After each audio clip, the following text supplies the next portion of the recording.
been struggling to regulate emotions or put up with boredom lately? Do you catch yourself scrolling through social media for hours? Is your head full of racing thoughts, preventing you from maintaining focus? If the answer is yes, your brain might be rotting. And yes, it is as scary as it sounds. Why does this happen? Well, for plenty of reasons. But we'll talk about that a little bit later. First, let's check out what brain rot actually means. Brain rot can be described as a cognitive decline caused by excessive consumption of low-grade content that doesn't require deep and critical thinking.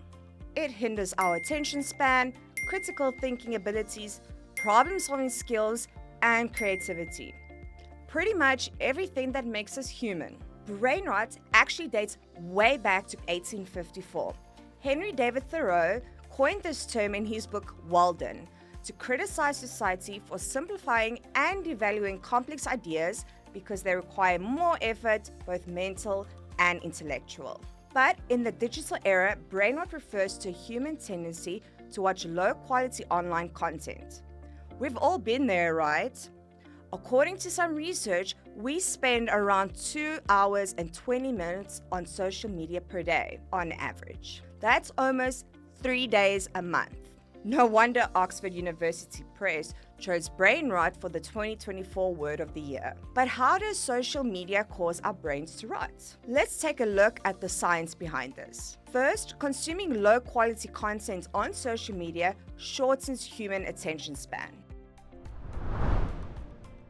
Social media floods our brains with bite-sized, shallow content that's easy to consume and doesn't require us to use our deep thinking skills. You think this kind of content is all you need when you come home from work. You are completely exhausted and just want to relax and chill out.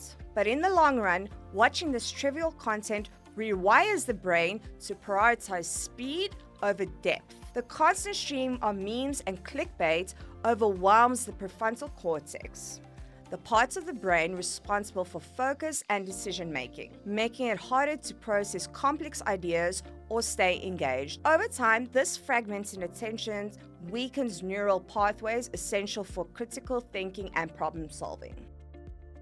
The result? Well, we may not really have an attention span that's shorter than that of a goldfish, which is a popular and often disputed claim, but our attention span is definitely shrinking. Computer scientists and psychologists show we can now spend only 45 seconds focused on one thing. 20 years ago, this was at least 2.5 minutes. After being distracted and losing focus, it takes about 25 minutes to refocus on a task. And then just when you enter that deep focus zone, your phone beeps again, and you can't resist the urge to check that notification again. It's the dopamine call, another reaction in our brain that social media hijacked. This brings us to our next point. Consuming low-quality content, such as that found on social media, gives us a dopamine hit.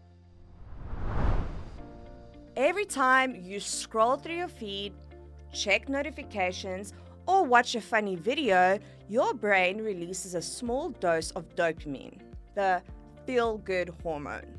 And if your posts get likes, comments, and other forms of validation, the dopamine level increases. But what's wrong with that? Well, a lot. Dopamine release is a reward our brain gives us for accomplishing something important. You study for an exam, get an A, and you feel happy. You work for months on a perfect pitch, sign that contract, and feel like the sky is the limit. That's your brain rewarding you with a dose of dopamine for this achievement you made.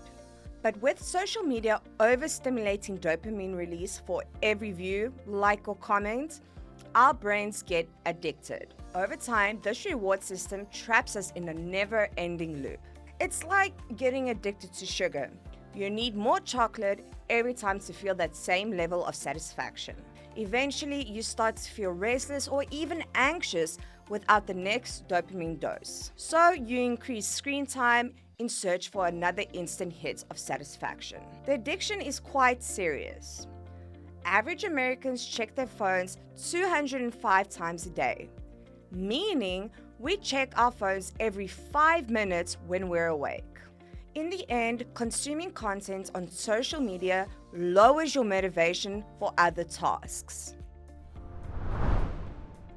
We've seen how social media disrupts our attention. Now, by hijacking the dopamine system, social media also decreases our motivation and makes it almost impossible to put up with difficult emotions like boredom. Why is this important? Well, motivation pushes us to fulfill our needs, both biological, like the need for food and water, and social, like the need for acceptance and achievement. And boredom boosts our creativity and problem-solving skills. When we get bored, our brain relaxes and turns off its usual filters. This allows us to daydream and explore new ideas. And when our minds are not focused on a certain task, they are free to wander and come up with innovative solutions. But when we overwhelm our brains with a constant flood of information from social media, we never give ourselves a chance to be bored and think outside of the box. Eventually, this overstimulation causes brain rot. So we've seen how social media causes our brain to rot. But how does brain rot actually affect your work performance? Well, for one, you may start procrastinating more. Basically, brain rot causes you to start delaying your usual tasks. Due to your now shortened attention span, your interest and excitement for work decreases, which makes you procrastinate, likely spending even more time on social media when you should be working. When the deadline approaches, the pressure increases and you start working full speed or even overtime. Sounds quite stressful, right? Next, your problem-solving skills could become worse. Brain rot negatively affects our creativity in solving complex tasks. Shorter attention span and low motivation reduce our creativity and ability to solve difficult tasks. Eventually, this leads to lower productivity, performance, and employee engagement. Eventually, you become hard to work with. Every social interaction, including business meetings or joint projects, require a level of emotional labor. To collaborate successfully, people have to adjust their emotional states to the business surroundings. Easy, right? Well, not really. When you're dealing with brain rot, you feel overwhelmed. And when you're already feeling overwhelmed, social interactions can be difficult, leading to problems in collaboration and hindered teamwork. Finally, this can lead to burnout. Reduced productivity levels, hindered decision-making process, inability to maintain focus, and constant overstimulation. That's the formula for heavy burnout. Burnout is a state of physical, mental, and emotional exhaustion. You shouldn't ignore it, as it could lead to chronic physical health problems and even depression.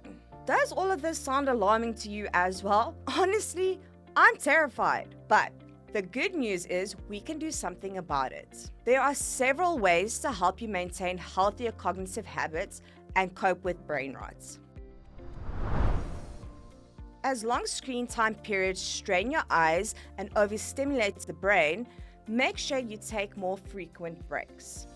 For example, take a break every 20 minutes. Look at an object 20 feet away and hold your gaze steady for about 20 seconds. This one might be obvious, but hear us out. Limit your app usage through timers or other forms of control. This will minimize distractions and allow you to concentrate better on what's important. Green time beats screen time. Research shows that our mind and body relax in natural settings. So, take a walk in the park or go hiking. Just breathe some fresh air and listen to birds singing. Exercise regularly, paint, read books, not ebooks, printed books, sew, or craft something with your hands. These activities will stimulate dopamine release and make you feel happy because you're doing something real. Every time you try a new activity, your brain creates new neural pathways, which can improve cognitive functions. So get out of the house.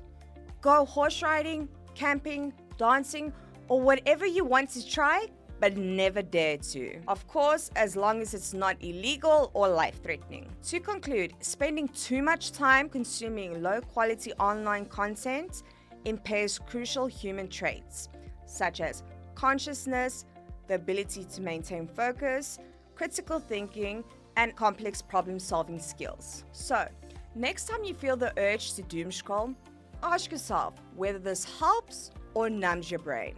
The answer to this question might be the first step towards healthier boundaries with technology. I know I'm going to cut my screen time starting now and go for a walk in the park. Thank you for watching this video. If you have a strategy for tackling brain rot, write it in the comment below. For a detailed overview of brain rot with insights by experts, check out the blog post that inspired this video. The link is in the description box. Also, don't forget to click the subscribe button for more similar videos. Until next time.